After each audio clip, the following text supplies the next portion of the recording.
जी नमस्कार। नमस्कार सर। क्या नाम है जी आपका? मालविका शर्मा। कहाँ से आए आप? लुधियाना पंजाब से। संत रामपाल जी महाराज जी से नाम दीक्षा कब लिया आपने? मैंने छोटी ही उम्र में 2004 में ही गुरुजी से नामदान ले लिया था। 2004 में? जी, मैं तब 4th स्टैंडर्ड में थी। कितनी उम्र रही होगी आपकी उस टाइम? 4th स्टैंडर्ड में मेरी 8 इयर्स। 8 साल की उम्र में ही आपने संत रामपाल जी महाराज जी से नाम दीक्षा ले ली? जी, तभी से नामदान लिया हुआ। तब से लेकर अब तक आपका अनुभव क्या रहा है संत रामपाल जी महाराज जी को लेकर के? क्योंकि इस दौरान उनके ऊपर काफ़ी आरोप भी लगे हैं और उनकी जो फॉलोअर्स की संख्या है वो लगातार बढ़ती जा रही है। तो आपका जो अनुभव है इस बीच में वो क्या है? देखिए, सबसे पहली बात जो हम कहते हैं बेसिक्स ऑफ स्पिरिचुअलिटी, वो हमें संत रामपाल जी महाराज जी ने ही बताए हैं।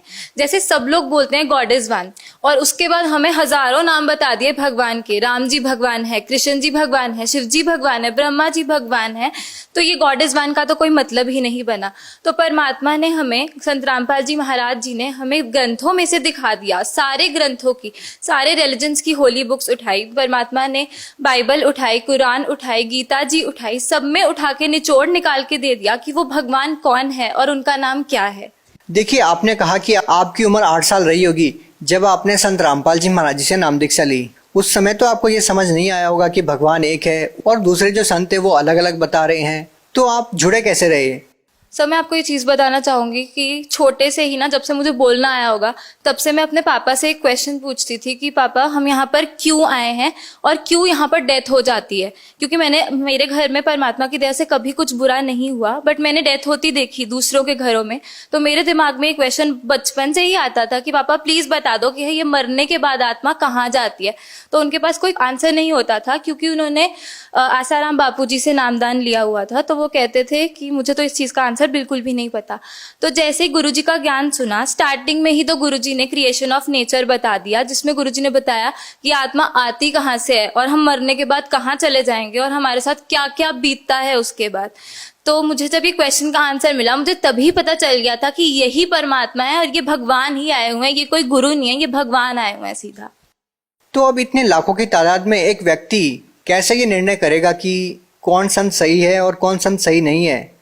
देखिए, हर चीज का ना जो निचोड़ होता है वो हम किसी कॉन्स्टिट्यूशन को लेकर चलें, तो जैसे अब इंडिया की कॉन्स्टिट्यूशन है, अगर उसको फॉलो नहीं करोगे, लॉ को फॉलो नहीं करोगे, जेल में पटक दिया जाएगा आपको। इसी प्रकार से जो हमारी होली बुक्स है वो स्पिरिचुअलिटी का जो बेस है उसी में है। तो हमारी स्पिरिचुअल बुक्स में जो लिखा है वो संत हमें फॉलो करेंगे, अगर हम उन संत को, तो ही हम पार हो सकते हैं। और गीता जी में साफ साफ लिखा हुआ है कि तत्वदर्शी संत वो हैं जो उल्टे लटके हुए संसार रूपी वृक्ष को जड़ से लेकर टहनी तक भाग सहित बता देंगे। और वो आज तक सिर्फ ही बंदी छोड़ सदगुरु रामपाल जी महाराज जी ने ही किया है। देखिए, आप एजुकेटेड हैं, शिक्षित हैं, आपसे एक बात पूछना चाहेंगे। आपने कहा कि संत रामपाल जी महाराज वेदों के अनुसार भक्ति बताते हैं, बाकी और कोई संत नहीं बताते। देखिए, लाखों करोड़ की तादाद में ऐसे फॉलोअर्स हैं जो किसी अन्य संत से जुड़े हुए हैं। क्या आपको लगता है कि आज तक किसी भी संत ने वेदों के अनुसार साधना नहीं बताई और केवल संत रामपाल जी महाराज ने ही बताई है? जी बिल्कुल, किसी ने भी वेदों के अनुसार भक्ति नहीं बताई। गुरुजी एक एक लाइन को ना उंगली लगाकर बता रहे हैं कि बच्चों देख लो, ये लिखा हुआ है और हम कर क्या रहे हैं। ये आप कैसे कह सकते हैं? इस बात का निर्णय कैसे हो कि कोई जो दूसरे संत हैं कि वो शास्त्रों के अनुसार भक्ति नहीं बता रहे? कैसे लोग निर्णय करें? सर, आपने बहुत ही अच्छा क्वेश्चन किया कि हम किस तरीके से निर्णय करें कि सही संत कौन है और कौन सही भक्ति बता रहा है। तो पहला पॉइंट मैं आपको बोलना चाहूँगी कि बाकी जो गुरु हैं वो सब बोलते हैं कि परमात्मा निराकार है, बल्कि हमारी होली बुक साफ साफ बोलती हैं कि परमात्मा साकार है। बाइबल में लिखा हुआ है प्रभु ने मनुष्य को अपना ही स्वरूप दिया। तो ये फैक्ट रीइंस्टेट हो रहा है कि परमात्मा तो साकार ही है। बाइबल में एक और चीज लिखी हुई है, in the beginning was the word and the word was with God and the word was God। तो शब्द रूप में परमात्मा है और परमात्मा साकार ही है। तो सबसे बड़ी चीज तो ये है कि God is in form, God is not formless, जो कि बाकी सब संत बोलते हैं। दूसरी चीज जो है कि पाप कर्म कट सकते हैं कि नहीं कट सकते। जितने भी पंडितों के पास, जितने भी गुरुओं के पास आप चले जाओगे, वो पहले तो आपको पाखंडवाद बताएंगे बाकी कि ये कर लो वो कर लो। जब उससे आपको लाभ नहीं मिलेगा, लास्ट में वो बोल देते हैं पाप कर्म तो आपको काटना ही पड़ेगा, जो कि बिल्कुल भी सही नहीं है। गीता जी में साफ साफ लिखा हुआ है कि परमात्मा की शक्ति इतनी ज्यादा है कि वो किसी भी पाप को, किसी भी लेवल का पाप हो, वो काट सकते हैं और आपकी उम्र तक एक्सटेंड हो सकती है। तो दूसरी चीज ये है कि पाप कर्म कट सकते हैं, ऐसा कुछ नहीं है कि पाप कर्म दंड कट नहीं सकता। तीसरी चीज, व्रत करवाते हैं वो लोग बाकी सबसे, तो व्रत करना साफ साफ मना किया हुआ है हमारी होली बुक्स में, क्योंकि अगर व्रत करने से मुक्ति होती तो जब अकाल पड़ता है, किसी के पास कुछ भी खाने को नहीं होता, तो वो भी तो व्रत ही हुआ, तो तब इतने ज्यादा लोग क्यों मर जाते हैं। चौथी चीज ये कि एक तरफ तो बाकी सब संत बोलते हैं कि गंगा जी में अगर आप डुबकी लगाओगे तो आपके पाप कर्म नष्ट हो जाएंगे, और दूसरी तरफ आप बोलते हो कि पाप कर्म दंड नष्ट नहीं होते। तो ये कॉन्ट्राडिक्टरी चीजें हो चुकी, और इनका सोल्यूशन सिर्फ ये है कि सही परमात्मा की भक्ति करो। एक वही वे है कि आपको सैल्वेशन अटेन हो जाएगी और इस जन्म मरण के चक्कर से हम बच पाएंगे। देखिए, इसके बाद भी सबसे बड़ा सवाल ये उठता है कि यदि हम शास्त्रों के अनुसार भक्ति कर भी लेते हैं, उसके बाद भी एक मनुष्य को, एक व्यक्ति को शारीरिक लाभ, आध्यात्मिक लाभ, भौतिक लाभ की जरूरत पड़ती है। हम आपसे ये जानना चाहेंगे कि संत रामपाल जी महाराज जी से नाम दीक्षा लेने के बाद आपको क्या लाभ मिले। तो मुझे इतने ज़्यादा लाभ मिले हैं कि अगर मैं आपको बताने चलूँ तो मैं कभी एंड कर ही नहीं सकती, क्योंकि पल पल में लाभ होते हैं। तो फर्स्ट लाभ मैं आपको बताऊंगी, सबसे बड़ा तो आध्यात्मिक लाभ भी है कि वो पाथ मिल गया जिस पे हम चलेंगे तो हमें सैल्वेशन अटेन होगा ही होगा। ये जो जन्म मरण का चक्कर है जिसमें हम युगों युगों से फंसे हुए हैं, इससे हम पार हो जाएंगे। दूसरा लाभ जो मिला वो है 2012 में मेरा बहुत ही भयंकर एक्सीडेंट हुआ था और मेरा ब्रेन भी बाहर आ गया था और मेरे फेस के 3 पार्ट्स हो चुके थे। अब वो तो मैं आपको दिखा नहीं सकती, पर ये हाथ एक प्रूफ है कि मेरा तब बहुत घटिया एक्सीडेंट हुआ था और मेरा फ्रैक्चर, मेरी पूरी हड्डी टूट चुकी थी हाथ। कौन सा हॉस्पिटल में आपने दिखाया? DMC हॉस्पिटल में दिखाया था लुधियाना में, और वहाँ के जो टॉप 3 डॉक्टर्स हैं उनकी टीम ने मुझे ऑपरेट किया था। 8 आवर्स प्लस मेरी सर्जरी चली थी और 80 प्लस स्टिचेस मेरे सर पर हैं। तो गुरुजी की दया इतनी ज़्यादा हुई संत रामपाल जी महाराज जी की कि सिर्फ उसी दिन मुझे होश भी आ गया और डॉक्टर्स मुझे अभी तक मिरेकल बुलाते हैं। सर, मैं आपको एक और चीज़ बताना चाहूँगी कि 2014 में भी मैंने अपना इंटरव्यू दिया था और उसमें आपको साफ साफ दिखेगा भी कि मेरा बहुत ज़्यादा बुरा एक्सीडेंट हुआ था और यहाँ पर निशान भी तब उसमें क्लियरली दिख रहा है। और क्या लाभ मिले हैं आपको? अगला लाभ ये है कि अभी कुछ महीने पहले ही, मेरे चार्टर्ड अकाउंटेंसी एग्जाम से पहले, मेरे दांत में विजडम टूथ मेरा आ रहा था और वो पूरा गल चुका था। तो हमने स्कैन करवाया तो डॉक्टर ने बोला कि आपके वहाँ सब कुछ गल चुका है, जाड़ जो है वो भी गल गई है और दांत भी गल चुका है, तो ये ऑपरेट ही करना पड़ेगा। और मैं आपको ये भी बता देता हूँ, आपके बाकी तीनों विजडम टूथ भी आएंगे और उन तीनों के लिए जगह नहीं है, तो आपको 4 बार ऑपरेशन करवाना पड़ेगा। तो तब मैंने उनसे रिक्वेस्ट करी कि अभी मेरे एग्जाम्स हैं तो आप इसको पोस्टपोन कर दो, एग्जाम्स के बाद ये करवा लेंगे, तब तक आप मेडिसिन दे दो। एग्जाम्स के बाद जब मैं गई तो मेरे सिर पे ऑलरेडी चोट है, तो मुझे डर लग रहा था कि ये लोग खींचेंगे तो बहुत ज़्यादा प्रॉब्लम हो जाएगी। तो गुरुजी इतनी दया करना कि आप बस वहाँ पर सामने खड़े हो जाना जब मेरा ऑपरेशन हो रहा होगा। तो हम डॉक्टर के पास फिर से गए। डॉक्टर ने एक बारी कहा एक बारी चेक फिर से कर लेते हैं। तो उन्होंने चेक किया, उन्होंने कहा आपको कौन से डॉक्टर ने बोला था कि आपको ऑपरेशन करवाना है? मैंने कहा आपने ही बोला था। तो तब उनको याद आ गया, तो वो कहते कि आप देख लो ये सब कि आपका पूरा ठीक हो चुका है और आपके चारों विजडम टूथ के लिए जगह बन चुकी है और मुझे समझ नहीं आ रहा ये सब कैसे हुआ। तो तब हमने उनको गुरुजी का बताया, गुरुजी की बुक भी उनको दी, और तो ये मेरे को अगला लाभ हुआ। उसके बाद जो मुझे लाभ हुआ, मुझे छोटे में बहुत ही तेज स्टमक एक होता था, मुझे ये भी नहीं याद कौन सी साइड होता था, पर परमात्मा से नाम लेने के बाद वो दर्द भी हमेशा के लिए चला गया।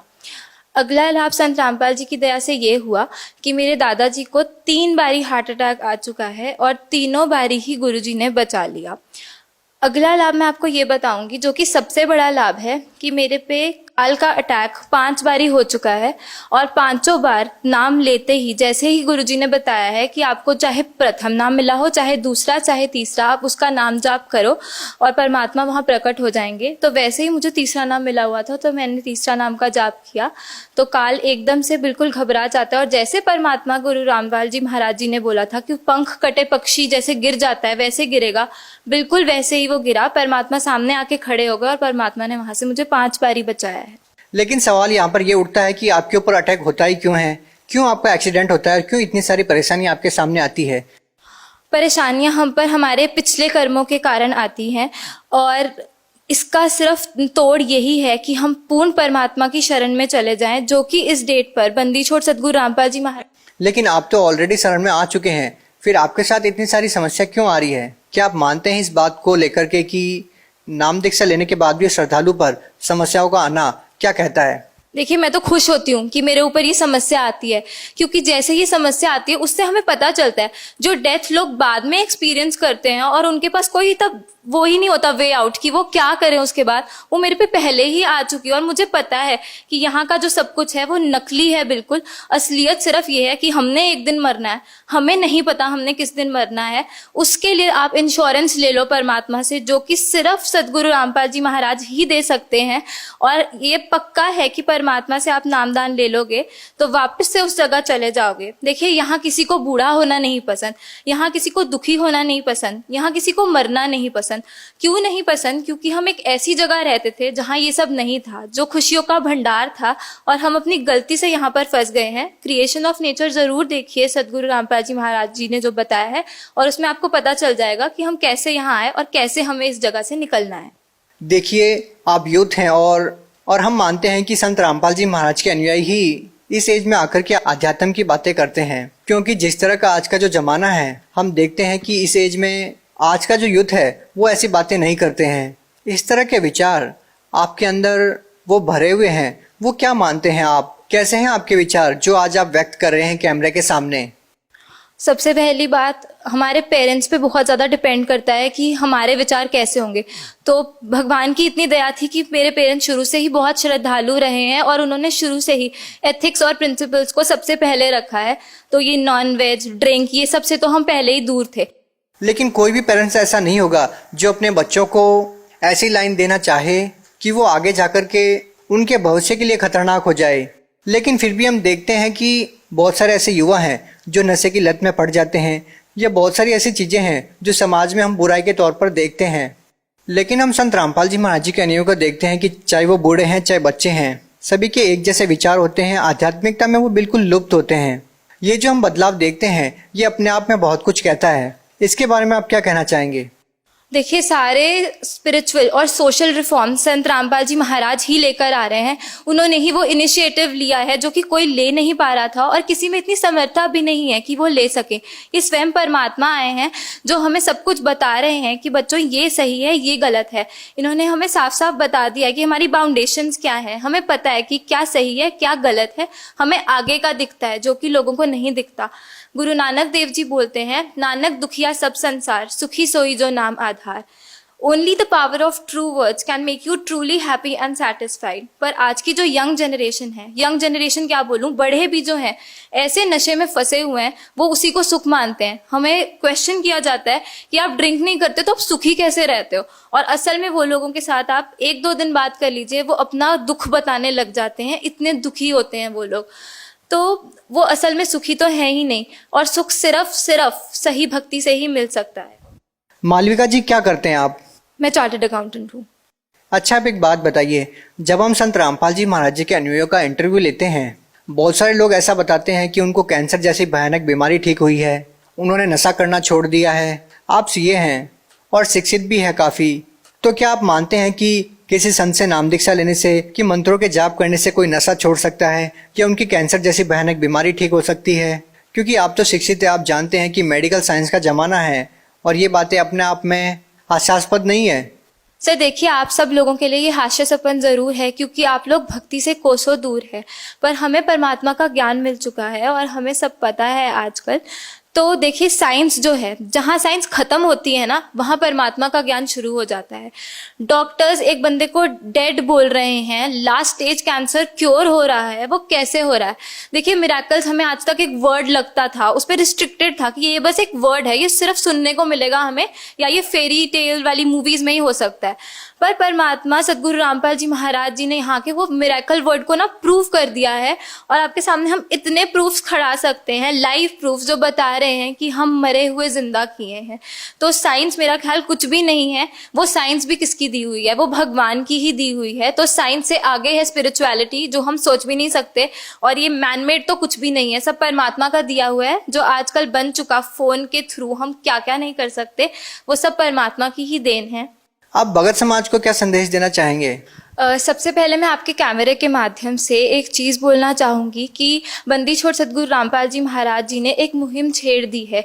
जो डाउरी ने इतनी लड़कियों को मार के जला दिया है, इतनी लड़कियों के साथ बुरा हो रहा है, वो परमात्मा ने बिल्कुल ही ख़त्म कर दिया है। सतगुरु रामपाल जी महाराज जी के जो भी शिष्य हैं वो डाउरी फ्री मैरिजेस करते हैं। कोई दहेज का लेना देना नहीं होता, कोई पाखंड नहीं होता, बिना पाखंड के शादियाँ हो रही। इसका सबसे बड़ा लाभ किनको मिला? सर, इसका सबसे बड़ा लाभ लड़कियों के पेरेंट्स और लड़कियों को ही मिला है, क्योंकि लड़कियां गर्भ में भी मार दी जाती थी और बाद में भी जब उनकी शादी होती थी तो उनके साथ इतने ज़्यादा अत्याचार होते थे सिर्फ एक इस डाउरी के कारण। तो परमात्मा ने वो बिल्कुल ही हटा दिया है। आध्यात्मिकता के साथ साथ में जो सामाजिक स्तर पर सतगुरु रामपाल जी महाराज जी ने मुहिम छेड़ दी है, आने वाली पीढ़ियाँ उसका बहुत ज़्यादा धन्यवाद करेंगी, क्योंकि ये किसी आम आदमी के बस की बात नहीं है, ये स्वयं परमात्मा ही करवा सकते। भगत समाज को क्या संदेश देना चाहते हैं? भगत समाज से मेरी यही रिक्वेस्ट है कि मानुष जन्म दुर्लभ है, ये मिले ना बारंबार। जैसे तरवर से पत्ता टूट गिरे वो बहर ना लगता डार। ये एक ही बार हमें ह्यूमन लाइफ मिलती है।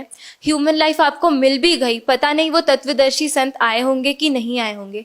ये गोल्डन एरा है जो एस्ट्रोलॉजर्स ने ऑलरेडी प्रिडिक्ट किया हुआ है, जिसमें लाखों के तौर पर भक्त पार होंगे। तो अपनी एक भी सेकंड को ना वेस्ट करते हुए परमात्मा की सतगुरु रामपाल जी महाराज जी की शरण में आए और अपनी जिंदगी को सफल बनाएं। जी धन्यवाद। सत साहिब।